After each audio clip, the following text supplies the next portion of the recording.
제목 동창회의 충격적인 사건. 20년 만에 만난 첫사랑이 말했습니다. 민수야, 나 오늘 밤 남편을 죽일 거야. 안녕하세요, 여러분. 오늘 들려드릴 이야기는 정말 충격적입니다. 새벽 3시, 20년 만에 재회한 첫사랑에게서 전화가 걸려왔습니다. 남편을 죽이겠다는 그녀. 동창회에서 다시 만난 그녀는 온몸이 멍투성이었고 10년간 끔찍한 가정폭력에 시달리고 있었습니다. 저는 그녀를 구하려 했지만 그날 밤 비극이 일어났습니다. 이것은 한 남자가 첫사랑을 구하려 했지만 결국 놓아줄 수밖에 없었던 가슴 아픈 실화입니다. 지금부터 시작합니다. 민수야, 나 오늘 밤 남편을 죽일 거야. 스피커폰에서 흘러나온 그 한마디에 저는 숨이 멎었습니다. 새벽 3시, 20년 만에 다시 만난 첫사랑에게서 걸려온 전화. 그녀의 목소리는 떨리고 있었습니다. 울고 있었습니다. 하지만 동시에 결연했습니다. 수진아, 지금 무슨 소리를 하는 거야? 정신 차려.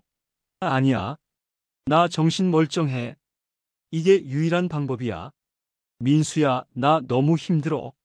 더 이상은 못 견디겠어. 전화가 끊겼습니다. 저는 미친 듯이 그녀에게 다시 전화를 걸었습니다. 하지만 꺼져 있었습니다. 손이 떨렸습니다. 온몸에 식은땀이 흘렀습니다. 설마, 정말로? 여러분, 이 이야기는 단순한 첫사랑 이야기가 아닙니다. 이것은 한 여자가 파멸로 향하는 과정을 옆에서 지켜볼 수밖에 없었던 한 남자의 고백입니다. 그리고 그 모든 것이 시작된 건 불과 석 달 전 그 동창회에서였습니다. 석 달 전, 2024년 7월, 고등학교 동창회 초대장을 받았을 때 솔직히 말해서 가고 싶지 않았습니다. 나이 50에 별로 친하지도 않던 동창들 만나서 형식적인 웃음이나 짓고 과거 자랑이나 늘어놓는 자리. 그런 거 정말 싫어합니다. 하지만 초대장 명단을 훑어보다가 그 이름을 발견했습니다. 김수진. 심장이 멎었습니다. 그 이름, 20년 동안, 아니 30년 넘게 제 가슴속에 새겨져 있던 그 이름. 여보, 이번 토요일에 동창회 간다. 어머, 당신이 동창회를? 평소에 그런 거 제일 싫어하면서? 아내가 의아한 표정으로 쳐다봤습니다. 맞습니다. 저는 평생 동창회 같은 거 한 번도 안 갔습니다. 하지만 이번은 달랐습니다. 동창회 당일, 호텔 연회장. 많은 사람들이 왔습니다. 다들 살이 찌고 머리가 벗겨지고 주름이 깊어진 모습들. 누가 누군지 알아보기 힘들었습니다. 저는 입구 쪽만 계속 쳐다봤습니다. 올까? 안 올까? 가슴이 두근거렸습니다. 1시간이 지났습니다. 수진이는 오지 않았습니다. 역시 올 리가 없지. 무슨 동창회를. 실망했습니다. 맥주를 벌컥벌컥 들이켰습니다. 그때였습니다. 연회장 문이 열렸습니다. 늦게 온 사람이 들어왔습니다. 검은색 원피스를 입은 여자. 저는 고개를 돌렸고 그리고 얼어붙었습니다. 수진이었습니다. 하지만 제가 기억하던 그 수진이가 아니었습니다. 얼굴은 창백했고 눈 밑에는 시커먼 다크서클이 있었고 뺨은 움푹 꺼져 있었고 입술은 바짝 말라 있었습니다. 마치 몇 달 동안 잠을 못 자고 밥을 못 먹은 사람처럼 보였습니다. 수진이도 저를 봤습니다. 그 순간 그녀의 얼굴이 일그러졌습니다. 눈물이 왈칵 쏟아졌습니다. 그 자리에서 주저앉을 것처럼 비틀거렸습니다. 저는 반사적으로 달려갔습니다. 그녀를 부축했습니다. 수진아, 괜찮아? 민수. 야. 그녀가 제 이름을 부르는 순간 눈물이 멈추지 않았습니다. 미안해. 정말 미안해. 무엇이 미안하다는 건지 몰랐습니다. 하지만 그녀의 눈빛에는 절망이 가득했습니다. 저기, 밖에 나가서 얘기할까? 사람들이 쳐다봐. 수진이가 고개를 끄덕였습니다. 우리는 연회장을 나왔습니다. 호텔 정원으로 갔습니다. 벤치에 앉았습니다. 여러분, 이 이야기가 궁금하시다면 지금 구독 버튼과 좋아요 버튼을 눌러주세요. 그리고 알림 설정까지 해주시면 새로운 이야기를 가장 먼저 만나보실 수 있습니다. 자, 그럼 이야기를 계속하겠습니다. 고등학교 첫사랑 수진아. 무슨 일 있어? 많이 안 좋아 보여. 수진이는 한참 동안 아무 말도 하지 못했습니다. 그저 울기만 했습니다. 그리고 떨리는 목소리로 말했습니다. 민수야, 기억나? 고등학교 때. 응, 기억하지. 저는 고개를 끄덕였습니다. 고등학교 2학년 봄, 수진이가 전학 온 날, 저는 그녀를 처음 봤을 때 심장이 멎었습니다. 긴 생머리를 뒤로 묶은 여학생, 하얀 피부, 맑은 눈동자, 수줍은 미소. 수진이는 제 옆자리에 앉게 되었습니다. 우리는 친해졌습니다. 비 오는 날 우산을 같이 썼고, 은행나무 길을 같이 걸었고, 첫눈이 내리던 날 눈사람을 만들었습니다. 그리고 졸업 직전 수진이가 전학을 가게 되었습니다. 마지막 날 은행나무 길에서 우리는 서로에게 고백했습니다. 민수야, 사랑해. 나도 사랑해. 그렇게 우리는 헤어졌습니다. 20년 동안 다시 만나지 못했습니다. 그때 정말 행복했어. 수진이가 눈물을 흘리며 말했습니다. 근데 민수야, 지금 나는. 그녀의 목소리가 떨렸습니다. 민수야, 내 남편이 나한테 폭력을 휘둘러. 뭐, 10년째야. 결혼하고 나서 처음에는 한 달에 한 번 정도였어. 술 먹고 와서 때리는 거. 근데 점점 심해졌어. 이제는 거의 매일이야. 저는 할 말을 잃었습니다. 수진이가 소매를 걷어 올렸습니다. 팔뚝에 시퍼런 멍 자국들이 가득했습니다. 새로운 것도 있고 오래된 것도 있었습니다. 세상에, 수진아, 이것뿐만이 아니야. 수진이가 목덜미를 보여줬습니다. 목에도 손가락 자국이 선명했습니다. 지난주에는 목을 조르더라고. 거의 죽을 뻔했어. 왜? 왜 경찰에 신고를 안 해? 왜 도망을 안 쳐? 못 쳐. 딸이 있잖아. 남편이 협박했어. 내가 도망가면 딸을 죽이겠다고. 그게 무슨... 그리고 말이야, 민수야. 수진이의 목소리가 더 떨렸습니다. 남편이 의사야. 정신과 의사. 병원에서는 아주 유명한 사람이야. 사람들한테는 착하고 친절하고 환자들 잘 돌보는 좋은 의사로 통하지. 근데 집에만 오면 괴물이 돼. 하지만 증거가 있잖아. 멍 자국도 있고. 증거.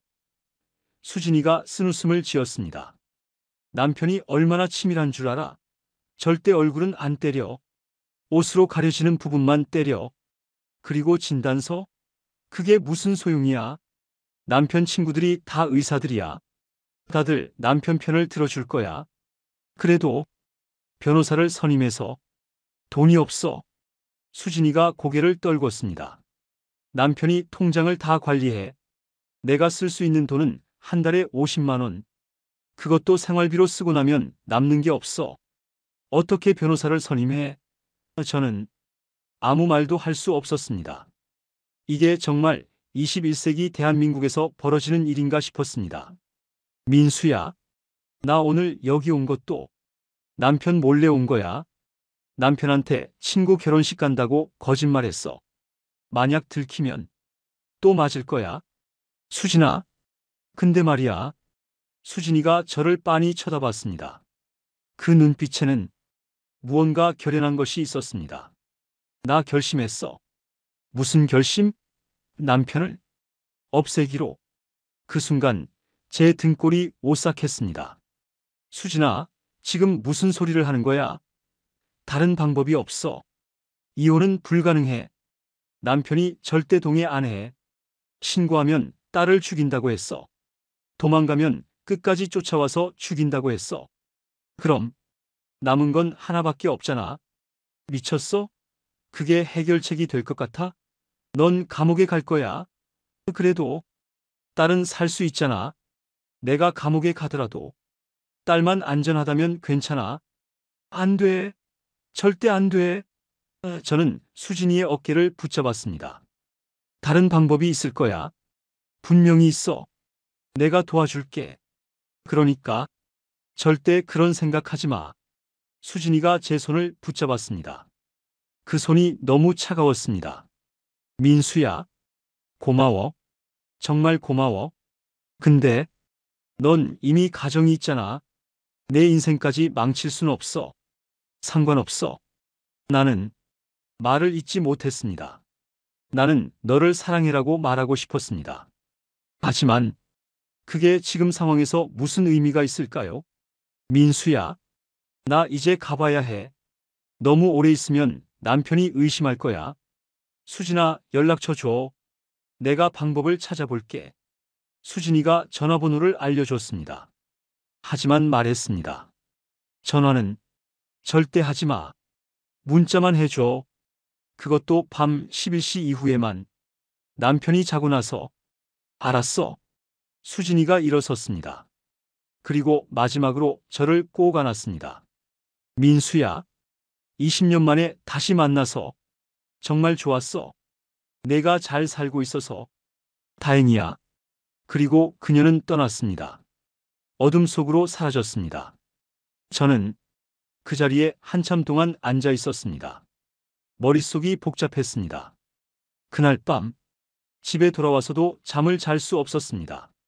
수진이의 얼굴이, 그 멍자국이, 그 떨리던 목소리가 계속 떠올랐습니다. 그날 이후로 저는 수진이와 문자를 주고받기 시작했습니다. 밤 11시 이후에만. 아내 몰래. 수진아, 나야. 오늘은 괜찮았어? 아니, 오늘도 맞았어. 반찬이 짜다고. 병원에는 안 갔어? 못 가. 남편이 안 보내줘. 수진아, 이거 정말 위험해. 언제 큰일 날지 몰라. 알아. 나도 알아. 근데 어떡해? 방법이 없어. 일주일이 지났습니다. 2주일이 지났습니다. 수진이의 상태는 점점 더 나빠졌습니다. 민수야, 오늘 갈비뼈가 부러진 것 같아. 숨 쉴 때마다 아파. 뭐, 당장 병원 가. 못 가. 남편이 집에 가둬놨어. 문을 잠가놨어. 딸도 학교 가서 없고. 나 혼자야. 지금 경찰 부를게. 안 돼. 그러면 딸이 위험해진다고. 저는 미칠 것 같았습니다. 어떻게 해야 할지 몰랐습니다. 경찰을 부르자니 수진이가 말리고, 그렇다고 가만히 있자니 수진이가 죽을 것 같았습니다. 그리고 한 달이 지난 어느 날 밤, 수진이에게서 긴 문자가 왔습니다. 민수야, 나 결심했어. 다음 주 금요일 남편이 밤늦게 술 마시고 올 거야. 그때 끝낼 거야. 남편이 좋아하는 위스키에 수면제를 많이 탈 거야. 그리고 남편이 잠들면 칼로. 손이 떨렸습니다. 심장이 미친 듯이 뛰었습니다. 수진아, 제발 그러지 마. 다른 방법이 있을 거야. 없어. 이미 다 생각해봤어. 이게 유일한 방법이야. 내가 너를 숨겨줄게. 우리 회사 기숙사가 있어. 거기 빈 방이 있거든. 거기서 일단 숨어 있어. 그 사이에 변호사 알아보고 경찰한테 제대로 신고하고. 민수야, 그게 가능할까? 해보자. 일단 해보자. 제발. 살인은 안 돼. 한참의 침묵 끝에 수진이에게서 답장이 왔습니다. 알았어. 민수야, 말대로 해볼게. 근데 만약 안 되면? 안 될 리 없어.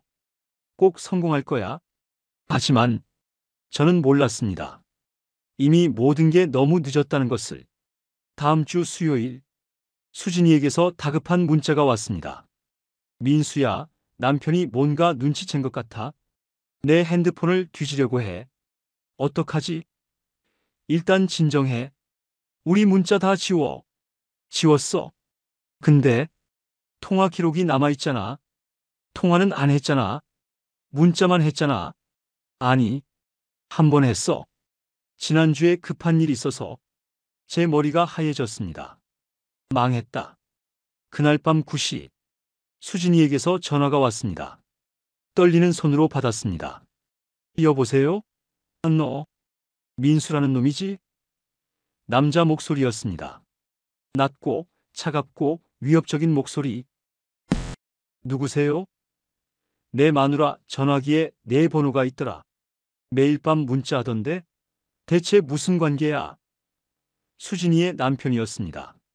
저는 침을 꿀꺽 삼켰습니다. 저는 그냥 고등학교 동창이고. 동창? 남자가 비웃었습니다. 동창이 매일 밤 11시에 문자를 해. 오늘은 괜찮았어? 너무 무리하지 마. 내가 도와줄게. 이게 동창끼리 나누는 얘기야? 그건. 뒤에서 수진이의 비명소리가 들렸습니다. 으악, 안 돼. 때리지 마. 수진아. 제가 소리쳤습니다. 야, 이 개새끼야. 남자의 목소리가 더 낮아졌습니다. 내가 내 마누라 꼬드긴 거지? 도망가자고, 이혼하자고, 나를 고소하자고, 그렇게 가르쳐 준 거지? 아니, 그게 아니라. 경고하는데, 다시는 내 마누라한테 연락하지 마. 만약 또 연락하면, 내가 끝까지 찾아가서 죽여버릴 거야. 알았어? 전화가 끊겼습니다. 저는 미친 듯이 다시 전화를 걸었습니다. 하지만 꺼져 있었습니다. 어떡하지? 어떡하지? 경찰에 신고해야 할까? 하지만 뭐라고 말해야 할까? 제 동창이 남편한테 맞고 있어요? 증거도 없는데 경찰이 믿어줄까? 그날 밤 저는 한숨도 자지 못했습니다. 새벽 내내 수진이에게 문자를 보냈습니다. 하지만 답이 없었습니다. 다음 날 아침 출근하려고 현관문을 여는데 문 앞에 사람이 서 있었습니다. 수진이었습니다. 하지만 끔찍한 모습이었습니다.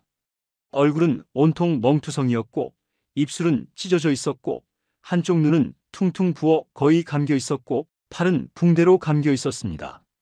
수진아. 저는 그녀를 부축했습니다. 어떻게 여기까지? 병원부터 가야 해. 안 돼. 수진이가 신음하듯 말했습니다. 민수야. 나 진짜로 갈 거야. 뭘? 남편을 죽일 거야. 오늘 밤에.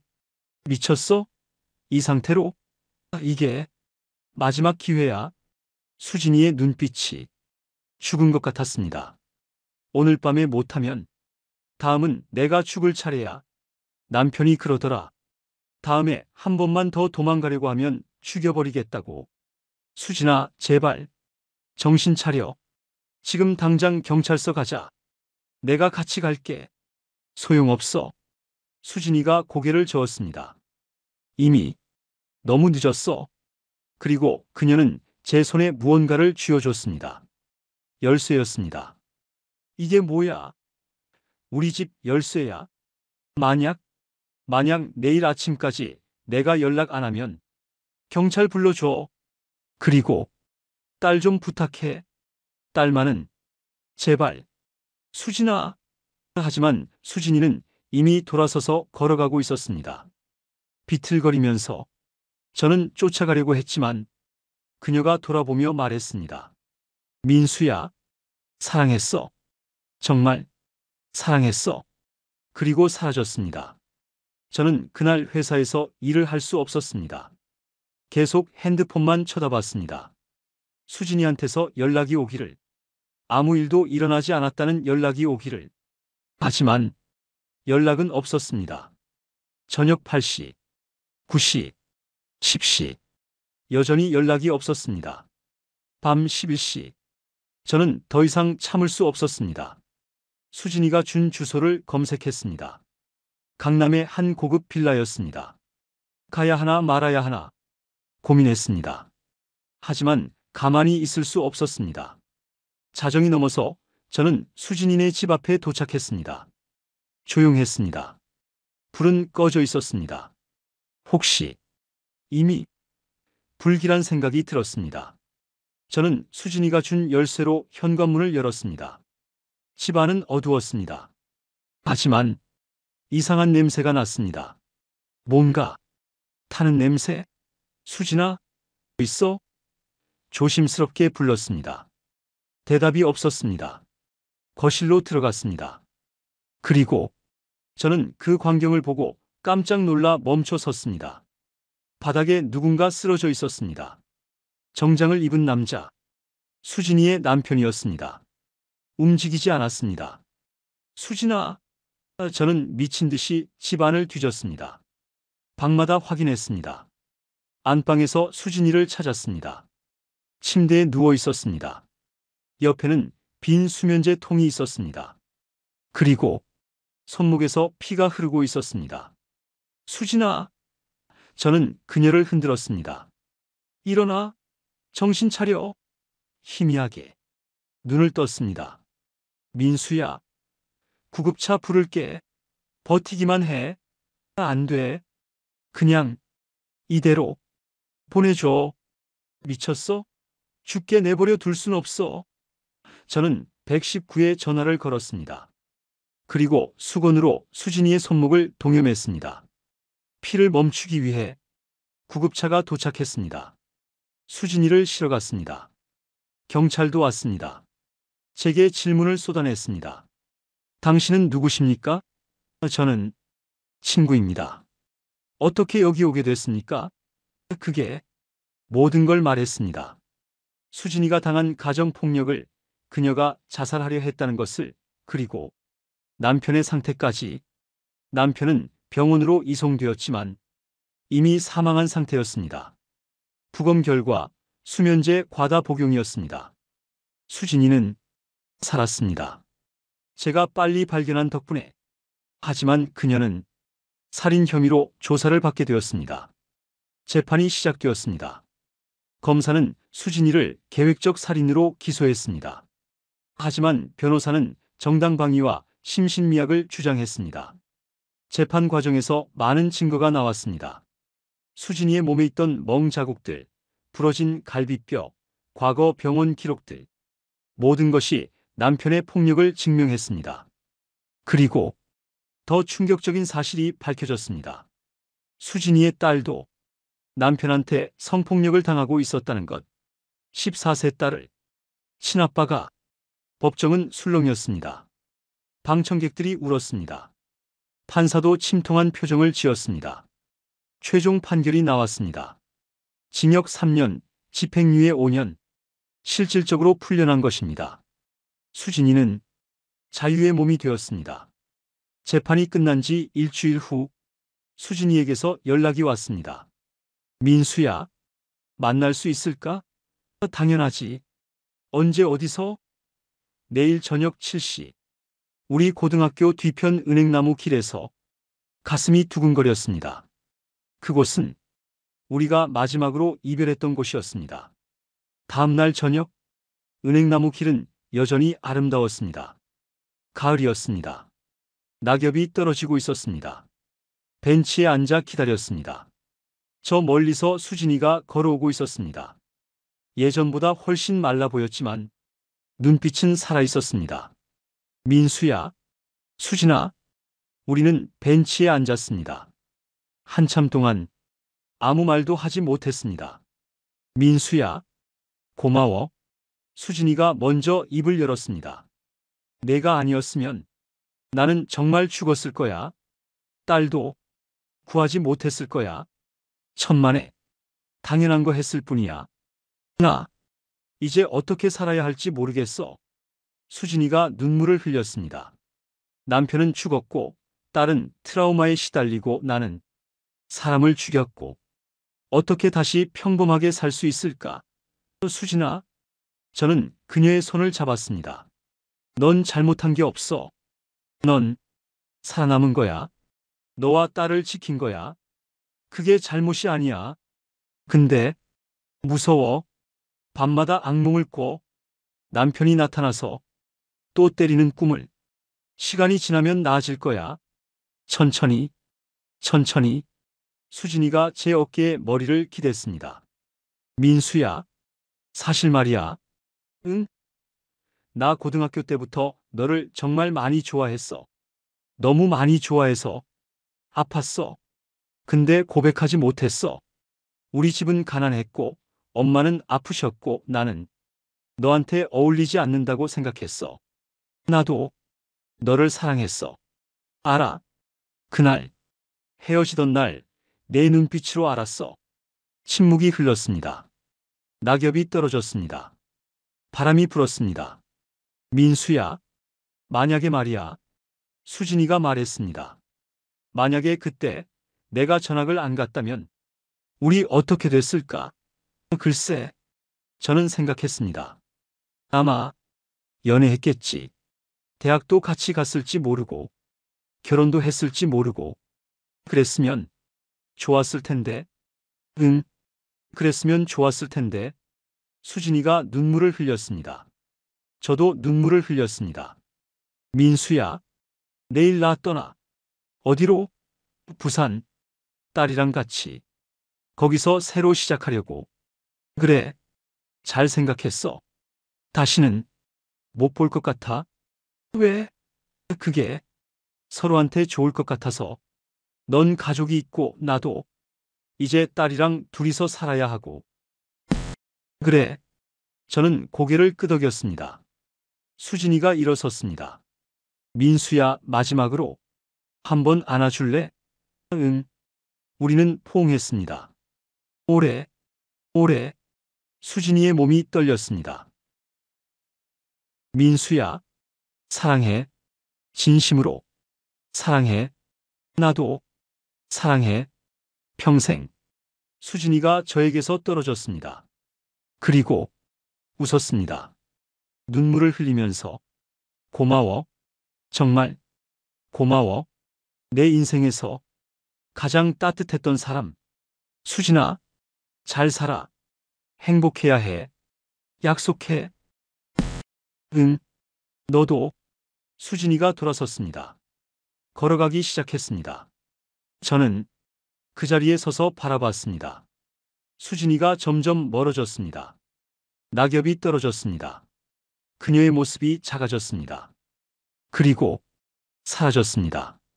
저는 한참 동안 그 자리에 서 있었습니다. 눈물을 흘리면서. 2년이 지났습니다. 회사에서 부산 출장을 가게 되었습니다. 일정을 마치고 저는 어쩐지 수진이의 카페에 가고 싶었습니다. SNS에서 우연히 본 적이 있었습니다. 수진이가 딸과 함께 바닷가에서 작은 카페를 연다는 소식을. 주소를 검색했습니다. 찾아갔습니다. 작고 아담한 카페였습니다. 오션뷰 카페라는 이름이었습니다. 들어가야 할까 말아야 할까 고민했습니다. 하지만 결국 들어갔습니다. 카페는 아늑했습니다. 바다가 보였습니다. 음악이 잔잔하게 흘렀습니다. 카운터에는 수진이가 있었습니다. 손님에게 커피를 내주고 있었습니다. 웃으면서. 저는 한참을 서서 바라봤습니다. 수진이가 고개를 들었습니다. 저와 눈이 마주쳤습니다. 그 순간 수진이의 표정이 굳었습니다. 눈이 커졌습니다. 입술이 떨렸습니다. 민수. 야. 안녕. 어떻게 여기를. 출장 왔다가. 그냥. 침묵이 흘렀습니다. 앉을래? 응. 저는 창가 자리에 앉았습니다. 수진이가 커피를 가져왔습니다. 아메리카노? 내가 좋아하던 거 기억하고 있었어? 응. 다 기억해. 수진이가 제 맞은편에 앉았습니다. 잘 지냈어? 응. 너는? 나도. 그럭저럭.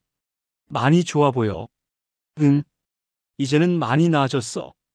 딸도 학교 잘 다니고 친구들도 생기고. 다행이다.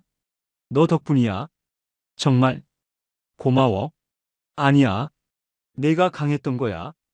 바다를 바라봤습니다. 파도가 밀려왔다 밀려갔습니다. 민수야. 응? 아직도 나를 생각해? 가슴이 아팠습니다.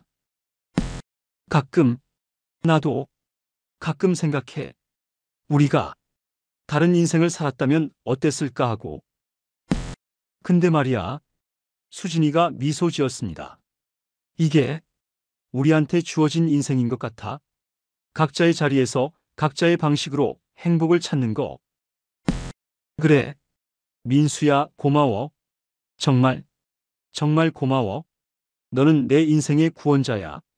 그리고 수진이가 잠시 말을 멈췄습니다. 영원한 첫사랑이야. 눈물이 났습니다. 나도 너를 사랑해. 나도 알아. 우리는 더 이상 말하지 않았습니다. 그저 바다를 바라볼 뿐이었습니다. 1시간이 지났습니다. 저는 일어났습니다. 가봐야 해. 응. 조심해서 가. 너도 건강해. 응. 카페 문을 열었습니다. 뒤돌아봤습니다. 수진이가 서서 저를 바라보고 있었습니다. 눈물을 흘리면서. 하지만 웃고 있었습니다. 손을 흔들었습니다. 저도 손을 흔들었습니다. 그리고 문을 닫았습니다. 지금 저는 여전히 평범한 삶을 살고 있습니다. 아내와 함께, 아들과 함께 행복합니다. 하지만 가끔, 정말 가끔은 수진이를 생각합니다. 비 오는 날, 은행나무를 볼 때, 첫눈이 내릴 때, 그녀가 행복하기를, 그녀가 웃을 수 있기를, 그녀가 다시는 아프지 않기를 바랍니다. 사랑이란 뭘까요? 어떤 사람들은 말합니다. 사랑은 함께하는 것이라고. 하지만 저는 알았습니다. 때로는 함께하는 것보다 멀리서 지켜보는 것이 진짜 사랑일 수 있다는 것을. 때로는 구해주는 것이 사랑일 수 있다는 것을. 그리고 때로는 놓아주는 것이 사랑일 수 있다는 것을. 수진이는 제 첫사랑이었습니다. 그리고 영원한 사랑으로 남을 것입니다. 비록 함께할 수 없지만, 비록 다시 만날 수 없지만, 그녀가 행복하다면 그것만으로 충분합니다. 여러분의 주변에도 도움이 필요한 누군가가 있을지 모릅니다. 혹시 가정폭력으로 고통받는 친구가 있다면 외면하지 말아주세요. 그들에게는 여러분의 작은 관심이 생명줄이 될 수 있습니다. 그리고 기억하세요. 사랑은 때로 함께하는 것이 아니라 놓아주는 것일 수 있다는 것을. 각자의 행복을 응원하는 것일 수 있다는 것을. 가정폭력 상담 전화 1366 24시간 무료로 운영되고 있습니다. 여러분, 긴 영상 끝까지 시청해 주셔서 진심으로 감사합니다. 오늘 이야기는 어떠셨나요? 댓글로 여러분의 생각을 들려주세요. 그리고 사랑하는 사람이 있다면 오늘 꼭 사랑한다고, 고맙다고, 소중하다고 말해주세요. 내일은 너무 늦을지도 모르니까요. 이 채널에서는 앞으로도 여러분께 감동적인 실화 이야기를 계속해서 전해드릴 예정입니다. 구독과 좋아요, 그리고 알림 설정까지 해주시면 새로운 이야기를 가장 먼저 만나보실 수 있습니다. 다음 이야기도 정말 감동적인 내용으로 준비하고 있으니 많은 기대 부탁드립니다. 그럼 다음 영상에서 또 만나요. 여러분 모두 행복하세요. 감사합니다. 안녕히 계십시오.